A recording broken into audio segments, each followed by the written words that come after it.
The city of New Orleans is still suffering a hangover from Mardi Gras. The streets are largely vacant and restaurants closed. But back in February, COVID-19 had not yet blossomed in the United States. No one talked about canceling Mardi Gras at the time of Mardi Gras. It was never mentioned in any quarter. It wasn't a consideration for anyone. There was just a few cases, and I think in Washington at the time. It never occurred to anyone to quarantine anybody. It was unthinkable. Exactly 2 weeks after the end of Mardi Gras, physicians in this city said it was like a bomb went off.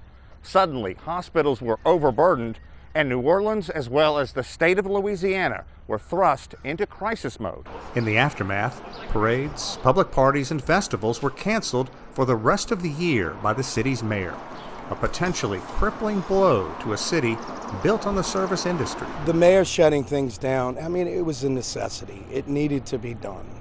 But I don't think New Orleans is necessarily worse than anywhere else. Chef Scott Craig says Katie's, one of his 3 restaurants, is doing about a third of the amount of business it did before the pandemic took hold of New Orleans. And right now I'm just trying to think about how long I can survive. We'll come back in time. It's going to take some time, and it's not going to be just some switch that you can turn off and on.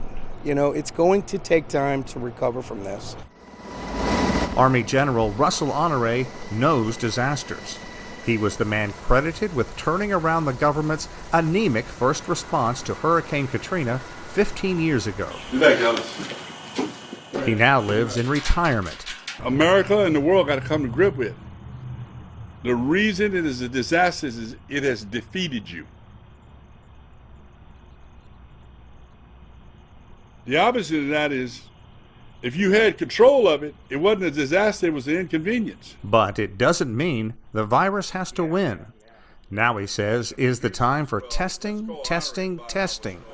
Then trace the outbreak and contain it. And we need to focus on what we're going to do in the next 6, 10 to 12 months to limit the amount of people that die. Because the most important thing in a disaster is keeping people alive.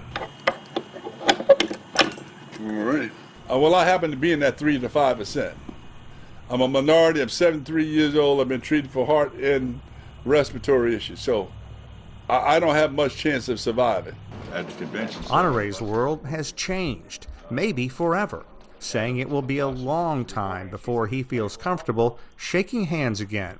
A city with so much social capital has now found itself broken. For the first time in a long time, the city is looking disaster in the face, wondering when its carefree days will return. Sean Caleb, CGTN,